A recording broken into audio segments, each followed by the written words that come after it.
Oh, it's coming! No. How is it not biting you? Oh, there we go. So yeah, so I try to improve.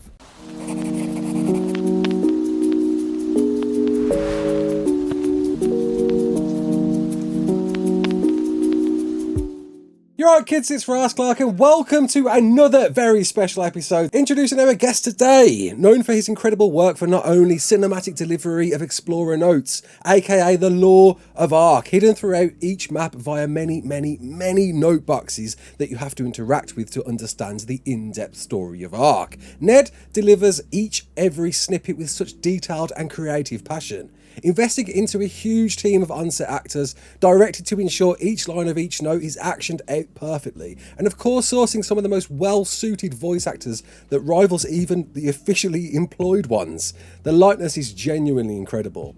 Boasting 36k subs, with his biggest video to date running us through the story of ARK's main protagonist Helena Walker with 404,000 views and many other tales not very far behind. It's easy to see Ned has captured a part of ARK that many of us wanted, a deep dive delivery into the wider world of ARK Survival Evolved. So it seems to be a great start there for my first question, Ned, and of course welcome.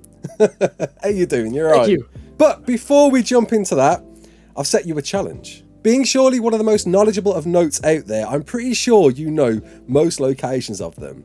And so should certainly at least know the iconic Quick Note Guide, or Quick Note Run Guide, taking us across Crag Island, but we're going to be facing some very tough opponents along the way. With another note running mine later, depending on how quick we complete this. So Ned, before you lead the way, what inspired you to pursue this particular format of video? Okay, so Wildcard is great. They make ARK. Yes, ARK is great.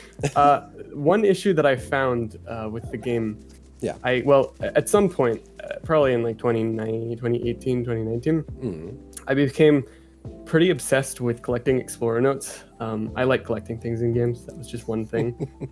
And I noticed that the Explorer Notes were a little glitchy in some areas. Like one of the first biggest bugs was with like the boss dossiers. You couldn't, it didn't give it to you whenever you'd kill a boss, and that was really frustrating for me. Yeah. As a player that liked to collect them, and so I sort of like made a bunch of bug reports, and they were never seen ever.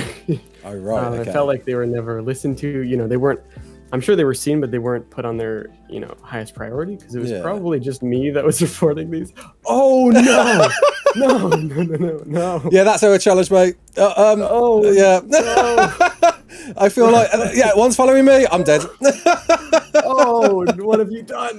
That's the challenge. Oh, we're both dead. Explorer Notes were really, some of them were a little buggy, and I was really frustrated by this. Yeah. And so I was like, okay, well, at some point during the summer of 2020, I had started gaining some amount of traction on YouTube channel, which I'd had for a few years at that point. I mainly just had some server tutorials and some basic little like guides there. And so I was like, okay, well, I know Kona Voice. I don't know if you've heard of him. No, There's I a haven't. few others.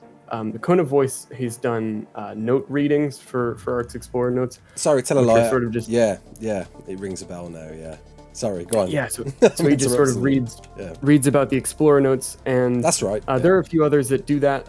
Especially, there's one called Complete Games that does that now. Right. And he's done almost all the notes, I think. But that got me thinking, like, okay, well, it seems like people, because those videos had a ton of views, so I was like, it seems like people really like the Explorer Notes, like having them read to them in some way. Yeah. And at the time, that was when I had first started sort of using body. Oh, what the? Okay. Oh, damn. All 300 direwolves. Oh, this is. I am. Yeah, just with sneaky crouch, man. Okay. I got another point in speed as well. I'm going to take that. Go on, continue.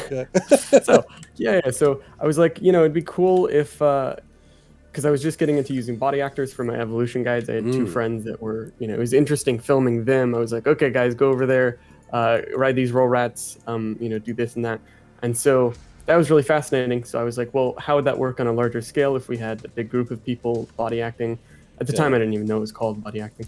But this is so terrifying.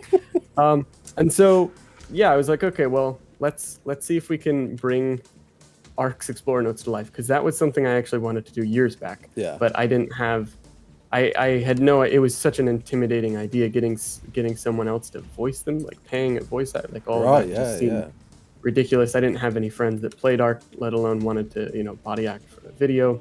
Yeah. Okay. It's like shimmying, crouching. Yeah. Yeah. So, oh god, he's right. Okay. So so we got to work. I had a small little PC server that I ran, server cluster. Okay. And it turned out that some of my players on there actually wanted to help out with those videos. At the time, I think there was a certain level of persuasion involved that I had, which I very much regret at the time. Yeah. It wasn't like I very much tried to persuade people that were playing on the server to help me with those videos, which is something I would never do ever again. Yeah. But that sort of allowed me at the time to get some people involved that wanted to help out with these. But yeah, so at the time, no, what? You're insane. What? See the other Giga there? Oh no. So, so there were about 12 people involved in the whole project, maybe 14, 16, somewhere around there. Okay, yeah. It wasn't a whole lot. And we actually had so many different Helena body actors. At the time, I didn't even think about having one main person play like a main character, which is what we do now for the most part. Yeah, yeah. So because of that... Oh, no. Oh, it's coming! Oh, man. I'm out. Run. I missed the notes! Oh, mate, it's looking at you. It can't kill me. Okay, I missed the note, sadly. I'm going to have to try and make my way back up to you. Oh, no. Okay. Oh, I might be able to distract Oh, hang on! Oh, no! Oh, it fell. It fell. It's coming towards me. I need to run. Okay, it's distracted on me. We've juked it. You can get back up, I think. All right, I'm going. I'm running. Yeah, so it was largely the inspiration was actually just the fact that the Explorer notes were buggy, and I wanted to be able to collect them all, like legitimately. I was so I was like, you know what? We're going to make Explorer notes well known, so that they fix the Explorer notes. Like, I know that sounds like a really dumb inspiration, but that's genuinely, I think, that's what good. Yeah, made me want to do this. Essentially, just gaining that exposure onto the notes and saying, you know, look, the effort and work that went into these, you know, you need to make sure they're not buggy so people can learn the lore. I could totally get that. I think that's a valid reason alone, really, to kind of highlight them and put them there on that pedestal. After having made a few of these videos, like the amount of brilliant writing that went into them is also really quite apparent, even more so than when I was just reading the first time. So off you go. Oh, that's Giga! Ah, it's coming! Oh my word! We just jumped over a Giga's head. So that just happened. Oh, you're so dead. Oh yeah, I'm dead. No, Giga, no. I'm dead too. Being so well received, of course, your videos, but noticing each video takes a long time to turn around, noticeably so by the quality of each. I'd love to understand the process of each. Naturally, you have a draft format to run, but what does the planning process look like, involving so many people to choreograph? How do you ensure each scene is set and ready to film? So that's a really good question. It's the process has changed a little bit, but over time. But for the most part, it's staying pretty consistent. We pretty much, in the very beginning, it pretty much always starts with just reading all the notes, sometimes multiple times through. Right. Oh no. Oh. Okay. Yeah. Yeah. You're good. We got the speed now. There's Gigas over there as well. Oh my god. So. Yeah, so I'll sort of read through all the notes. At this point, it's important to read through all the notes on the entire map, which is not something I did with Helena, which was a huge mistake because obviously all those characters interact, and so all the context you can have for one character is important. And to get that, sometimes you need to learn about the other characters as well. Yeah. And so, yeah, I'll sort of summarize everything. That's what we did with Scorched Earth all at once. It was me and a couple others on the team. Yeah. We just sort of did a little fun, we had a little like reading day where we just summarized them and then read through them. Then after we interpret it, I'll pretty much get to work on creating the script for it. Okay. And I know that sounds weird because it's already written out. Yeah. The issue is the Explorer notes and the wiki have typos in them pretty often, especially the wiki. Wrapped up. Yeah, I've noticed that they don't quite add up. Yeah, there's a few Gigas up there, and you're being hunted by raptors, mate. Oh, and there's Gigas. I got. Oh, they're gunning for you. They're absolutely gunning. I'm over this way. I can hear. Oh, Gigas coming as well. Well, I'll make a script, and that just involves sort of really meticulously combing through all the words, the whole thing. The scripts are made just per character. They're never sort of melded together. It's just each character individually. Once I've got the script ready, at that point, and sometimes I'll also find the voice actor before the script is done, or vice versa. It's not always one before the other, or in that way. But then, so then I'll usually start looking for a voice actor. So early on, I used Fiverr. Yeah, that was actually my next question. With each survival story, you seem to pick voice actors that are almost a multiverse version of the official VAs. And walk me through that process of how you managed to pick like that talent. Yeah, so I've gotten a little more picky over time. Definitely. I've lost you, by the way. Sorry. Oh, there you are. Right. Okay. So the kick is coming. Yeah. Go on. So over time, I didn't really. The concept of pouring a bunch of money into a voice actor was sort of alien to me. But as I've been able to sort of make this almost like a job, I've been willing to really just put that money that I'm making back into hiring voice actors and essentially making more of this, because it's really fun. And it's such an invigorating thing to work with. Lie down. Just don't move, don't breathe. Yeah, if you don't move, it can't see. But it's a lot of fun to work with voice actors and to critique them and be like, okay, well, it'd be better if you were more enthusiastic in this part or more sad or whatever. Yeah, right. Which is another thing. So I'll sort of try and quickly run through what happens there. I'll find the voice actor. I'll have them do a bit of an audition. Usually send over some kind of sample, typically of a note, a piece of a note. Right. Oh, it's so close. Boy, it's just so close. Is my worst nightmare. That's our note up there as well, isn't it? Yeah. So they'll send over a sample, and then that'll sort of give me a good idea. Sometimes we could redo the sample once, but that's usually enough. And I'll usually sort of maybe have a couple different people send me samples, not a whole lot, but just a few. And then I'll be like, okay, well, you're great, and you can play the part, and let's go ahead with this. So cool. Then we figure out on an amount, and they're okay with that. And then we go ahead, and so I also use voices 1, 2, 3, right? Which is what I used actually just more recently for Spencer Cannon, played Yonda Kea, and Isaac K, who played Raya. Oh wow! And so I didn't find the likeness is so incredible, dude. That with some of those voice actors, it really, really is. And I'm sure we can agree actually that the best and worst thing to happen to your concept was the teaser trailer of ARK the Animated TV, or the animated series. A somewhat canon look at Helena's journey of the island, produced by Wildcard, and bringing some huge movie names from Vin Diesel, who we all know by now, to Elliot Page, to Gerard Butler, and even Russell Crowe, to name a few. So how did that announcement affect your plans and process when once again picking your vocal talent? Yeah, that was that terrifying, but also amazing. I love that they're doing more for the ARK story, and they're it just makes me more excited to keep trying to replicate and sort of show their story, even if it's not with the same actors that they're using. I want this story to be completely out there and shown the way I see it, and the way I still see it is Mark Suskin's work, the guy who wrote guy who wrote the island, all the notes from the island all the way to extinction, excluding Gen 1 and 2. It was never really shown enough, and so the fact that they're putting that in animated series, even if it's not in the same kind of format, I think it might be, the animated series might actually be a bit of a different universe, almost a sort of a different timeline, or not a timeline, but yeah, it's like a bit of a multiverse, I think. Yeah, because I think they're going to be changing a few things. Vin Diesel, Santiago might be on the island. For yeah, some reason. they have said that. They've gone on record to say it's not going to be exactly canon, but close to. Yeah, right. Yeah.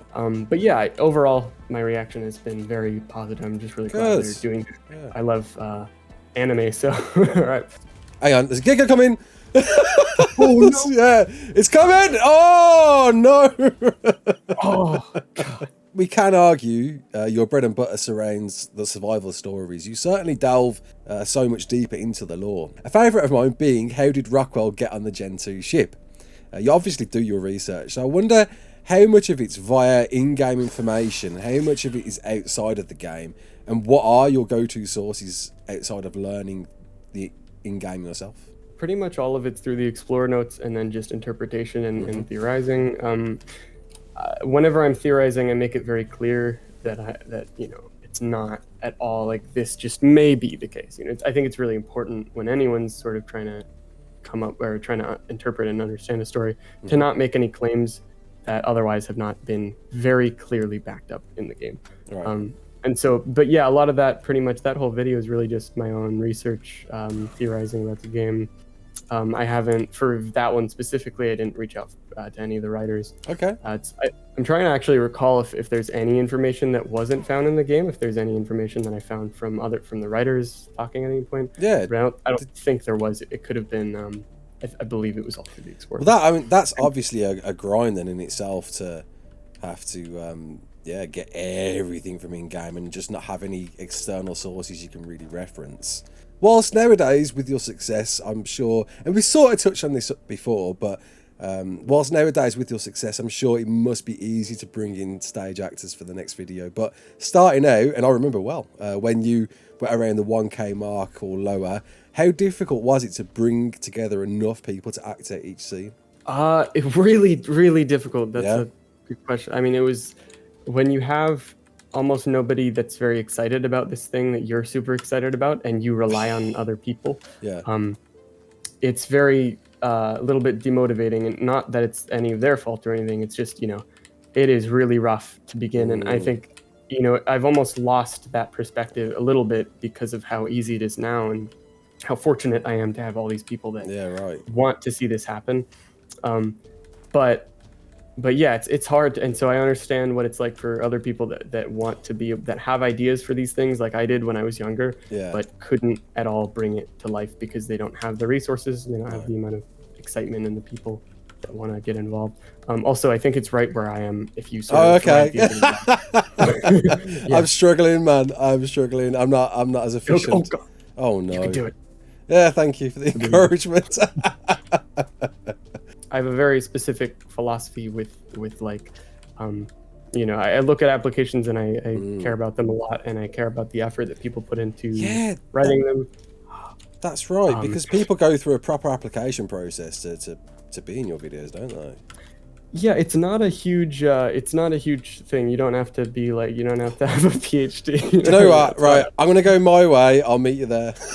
Okay, all right, I'll meet you. Yeah, but it's not a huge process. You just have to have the right mindset. You just have to be mature, usually 18 plus. Right. At this point, I'm pretty much just accepting 18 plus. There are, I think, maybe one or two people who are on the team who are like 1 or 2, maybe 16 or 17. But other than that, they're very mature in the sense that they can, you know, handle just not causing any disruptions to the team and just body act and everything. So.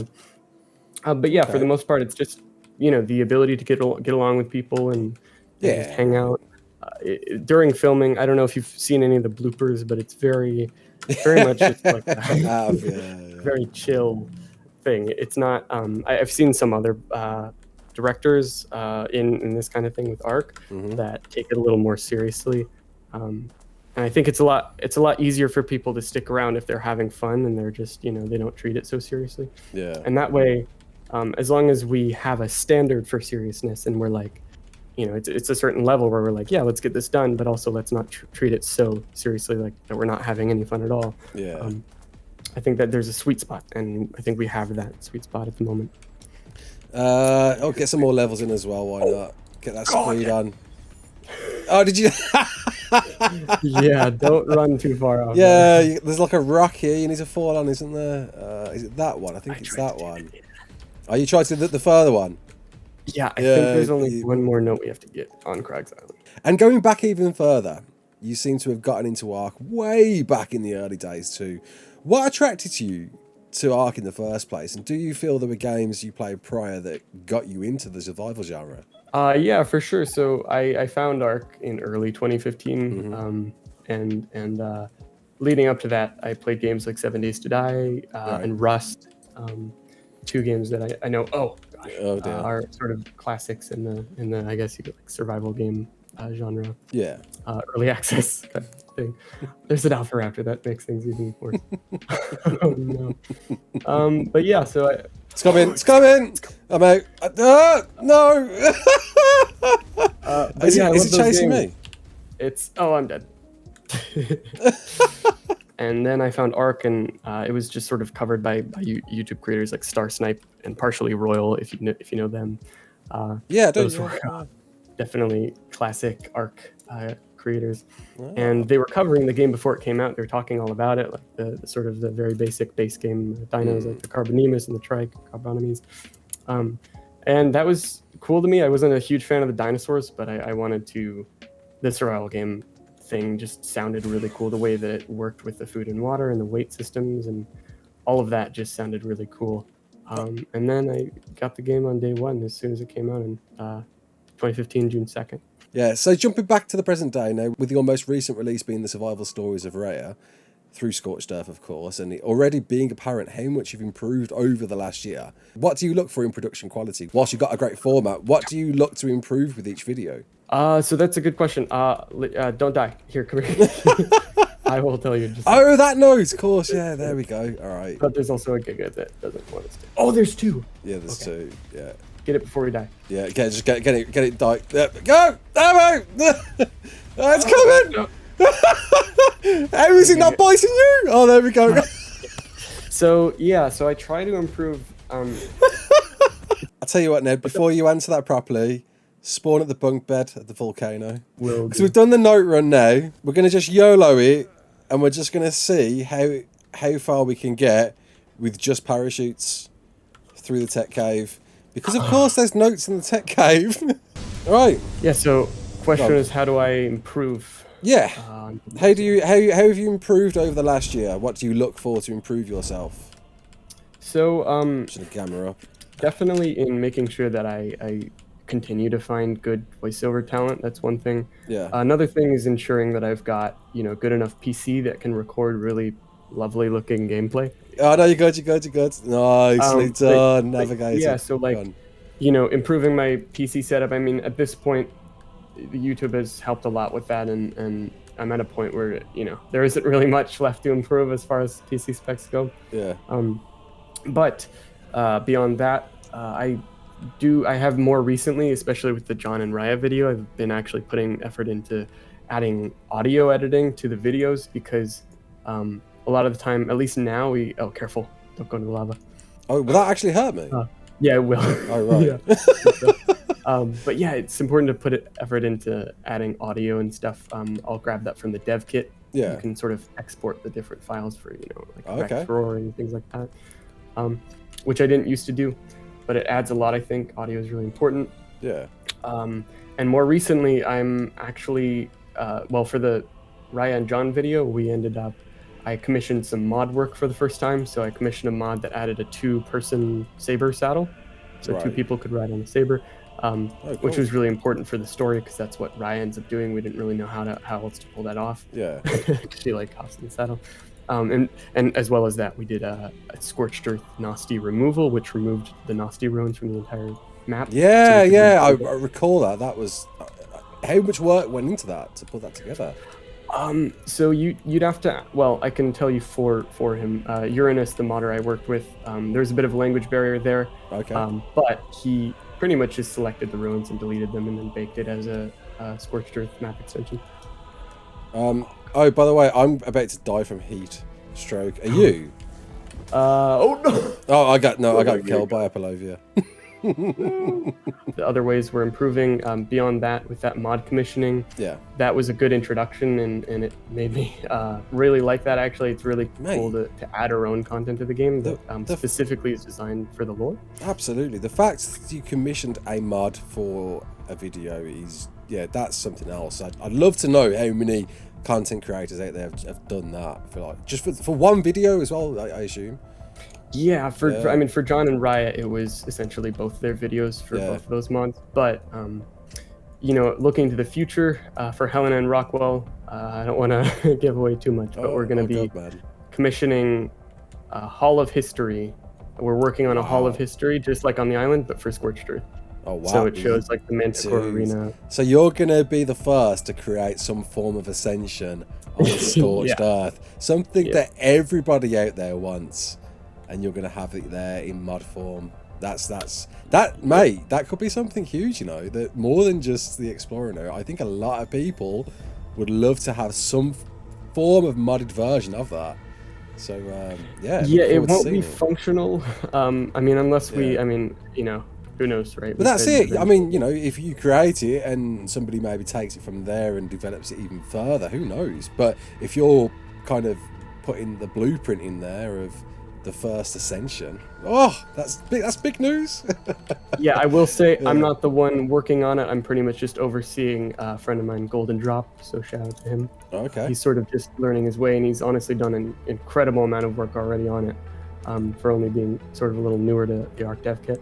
Oh wow! So it's really exciting. I mean, the entire place is built already, and it looks like it's made by Wildcard. Like, oh no! Yeah, I got issues. I'm gonna have to run. Oh my!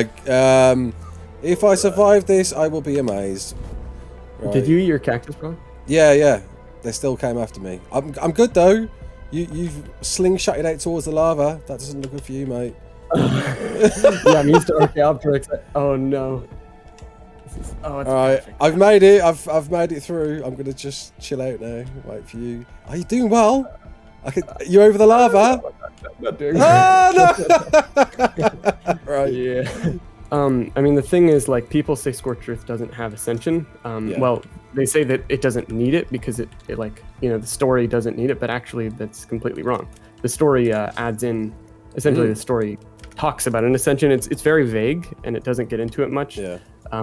But it does have Ascension. It's a little different from the island. Instead of being like this whole thing here, essentially they just go down into, if you know the Manticore Coliseum place. Yeah. In Scorched Earth in the bottom left of the map, I think. That's actually, that Manticore like Coliseum is actually the building that you go inside to find the cave, the tech cave for Scorched Earth, essentially. Oh, really? And that's also what we're making. We're like making our own tech cave for it. It's not gonna have creatures in it. It's a lot smaller, but and then that leads into essentially its station, or we can assume a lot of that's also up to interpretation. So that's sort of our interpretation. Again, looking at your journey, what do you feel has been the most beneficial tool to your work and why? Whether it's software, hardware, or otherwise. Probably my editing software. Yeah. What's that? I use Gigas Pro. Oh, you do? Gigas Pro 18. Yeah. I mean, this is, it's very basic. I will say, for anyone getting into video editing, like I'm so jealous of your videos, Clark. Yeah. Because the editing is so much more advanced. Like, I mean, the transitions are a lot more advanced, and so, you know, I think you can certainly do a lot with Vegas Pro, and you can, you know, you could probably somehow do those similar transitions that you use and that other creators use with Premiere, I assume. Yeah, all with Premiere Pro, yeah. Right. Oh. Yeah, come in. Please, I can outrun this. No! Oh, no! Go. I'm good. I don't know how I managed to avoid that. No, the stuff's still coming. Dude, I have everything after me. Go. Just keep running. Oh, I'm over the Giga now. You over the Giga? Or I'm almost. Okay, I'm going to the left. Sorry. Oh, the allies are so close. I'm good. Right, you're falling quick, mate. Do you reckon you can get it there? It's okay. We're gonna start dying rapidly once we're. Yeah, we're gonna be freezing, aren't we? Yeah, we're dying. Oh, we're dying. Oh, We're not even gonna make it. Yep, we died at the same time. Yep. Okay, by the magic of cheats. Go on then, Ned. Where's the explorer note in here, then, mate? Oh, ignore that. I thought these were gonna kill us. That was slightly terrible. That was part of my dance-off video. I forgot about that. Here it is, right? Vermilion stabs Nerva through the terminal, or stabs the terminal through Nerva. Yeah. This is where Rockwell pressing the button. And then if you need med brews, let me know. I'm good. I've been like probably spamming them a bit too much. Yeah, there's one here. Yeah. Can I get it? Can I get it? Can I get it? I think I'm gonna die. I think I'm gonna die.